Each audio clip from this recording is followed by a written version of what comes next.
Hello dear students, in this session we are going to solve a numerical on shear stress at different sections.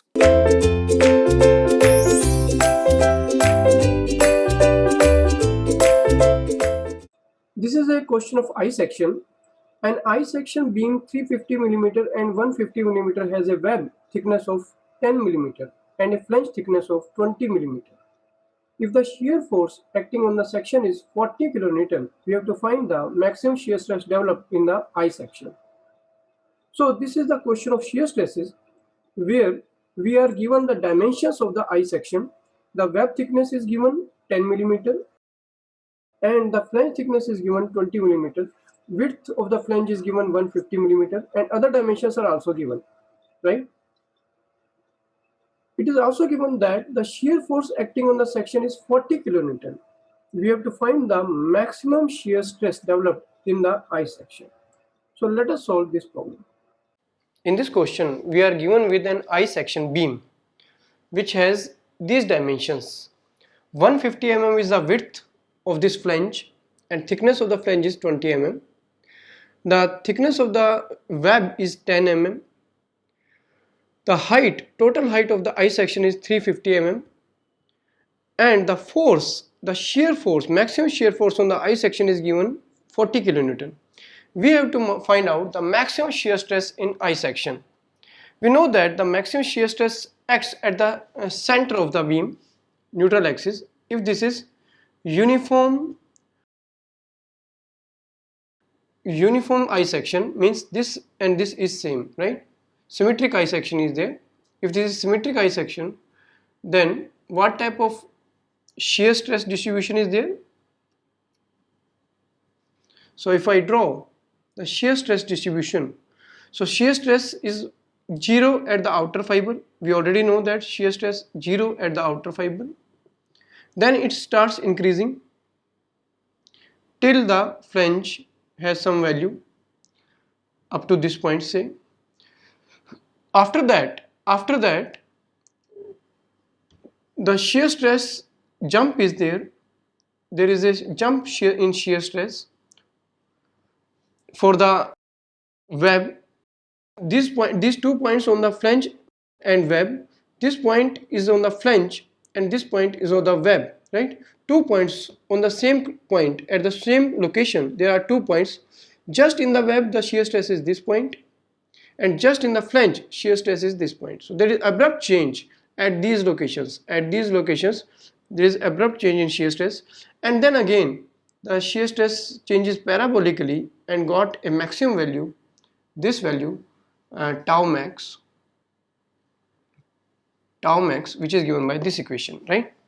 So here what are the dimensions? Small b and capital B. Capital B is width 150 mm, small b is 10 mm. So here we are given with values that capital B is 150 mm and small b is given to us, that is 10 mm, right? And capital D, depth, inside depth, that is 310 mm. Capital D is outside depth 350 mm. So capital D is 350 mm and small d is inside depth, that is 310 mm. 310 mm small d, right? And we have to find out the tau max, right? Here we need the moment of inertia, I. What is the moment of inertia of this I section? Although we can find out taking that separate parts of this I section. One is this part, second is this part, third is 3 rectangles can be used.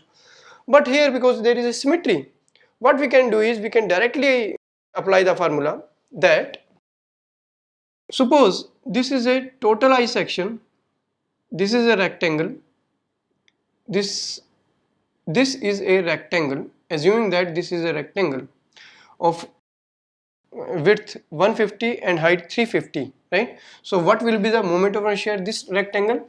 This will be BD cube by 12. So this will be B is 150, D cube is 350 cube by 12. This is a rectangle, outer this dotted line rectangle.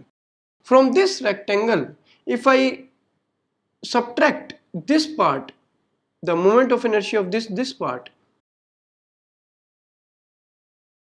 then I can get the total moment of inertia of the I section. So I can remove this part. So this is minus B. What is the width of this part?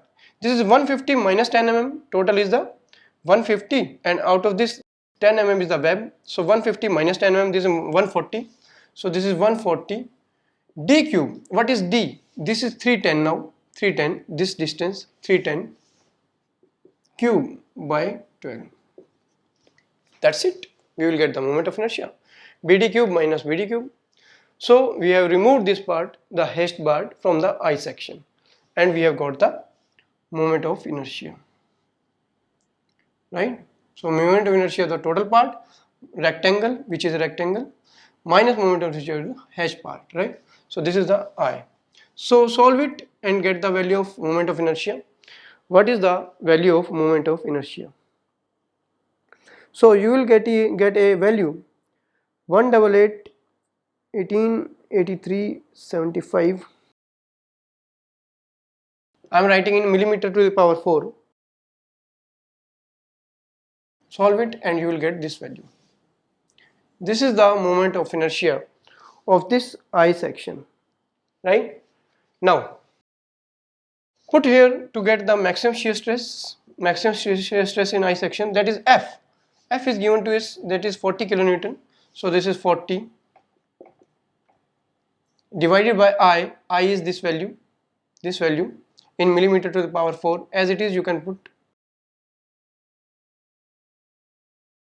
multiplied by B. What is B? B is this value 10 mm. Capital B is given to us, that is 150. Capital D square minus small d square. Capital D square is 350 minus small d square 310